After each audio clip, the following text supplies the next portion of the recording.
जय श्री कृष्ण। श्रीमद् भगवत गीता अध्याय 1 श्लोक 19। सघोषो धार्तराष्ट्राणां हृदयानि व्यदारयत् नभश्च पृथ्वीं चैव तुमुलोऽभ्यनुनादयन्। इन विभिन्न शंखों की ध्वनि कोलाहलपूर्ण बन गई, जो आकाश तथा पृथ्वी को शब्दायमान करती हुई धृतराष्ट्र के पुत्रों के हृदयों को विदीर्ण करने लगी। अर्थात जब भीष्म तथा दुर्योधन के पक्ष के अन्य वीरों ने अपने अपने शंख बजाए तो पांडवों के हृदय विदीर्ण नहीं हुए। ऐसी घटनाओं का वर्णन नहीं मिलता, किंतु इस विशिष्ट श्लोक में कहा गया है कि पांडव पक्ष के शंखनाद से धृतराष्ट्र के पुत्रों के हृदय विदीर्ण हो गए। इसका कारण स्वयं पांडव और भगवान कृष्ण में उनका विश्वास है। परमेश्वर की शरण ग्रहण करने वाले को किसी प्रकार का भय नहीं रह जाता, चाहे वह कितनी ही विपत्ति में क्यों न हो। अध्याय 1 श्लोक 20। अथ व्यवस्थितान् दृष्ट्वा धार्तराष्ट्रान् कपिध्वजः प्रवृत्ते शस्त्र संपाते धनुरुद्यम्य पांडवाः ऋषिकेशं तदा वाक्यमिदमाह महीपते।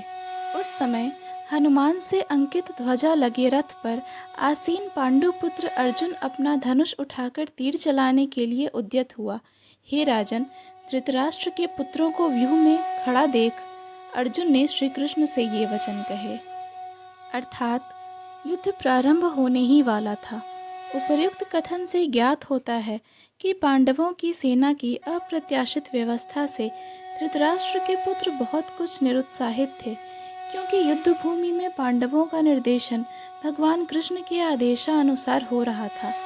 अर्जुन की ध्वजा पर हनुमान का चिन्ह भी विजय का सूचक है, क्योंकि हनुमान ने राम तथा रावण युद्ध में राम की सहायता की थी, जिससे राम विजयी हुए थे। इस समय अर्जुन की सहायता के लिए उनके रथ पर राम तथा हनुमान दोनों उपस्थित थे। भगवान कृष्ण साक्षात राम हैं और जहाँ भी राम रहते हैं वहाँ उनका नित्य सेवक हनुमान होता है तथा उनकी नित्य संगिनी वैभव की देवी सीता उपस्थित रहती हैं। अतः अर्जुन के लिए किसी भी शत्रु से भय का कोई कारण नहीं था। इससे भी अधिक इंद्रियों के स्वामी भगवान कृष्ण निर्देश देने के लिए साक्षात उपस्थित थे। इस प्रकार अर्जुन को युद्ध करने के मामले में सारा सत्परामर्श प्राप्त था। ऐसी स्थितियों में जिनकी व्यवस्था भगवान ने अपने शाश्वत भक्त के लिए की थी, निश्चित विजय के लक्षण स्पष्ट थे। जय श्री कृष्ण। पूर्ण भगवत गीता के श्लोकों को सुनने और समझने के लिए कृपया हमें सब्सक्राइब करें। वीडियो पसंद आया हो तो लाइक और शेयर करें।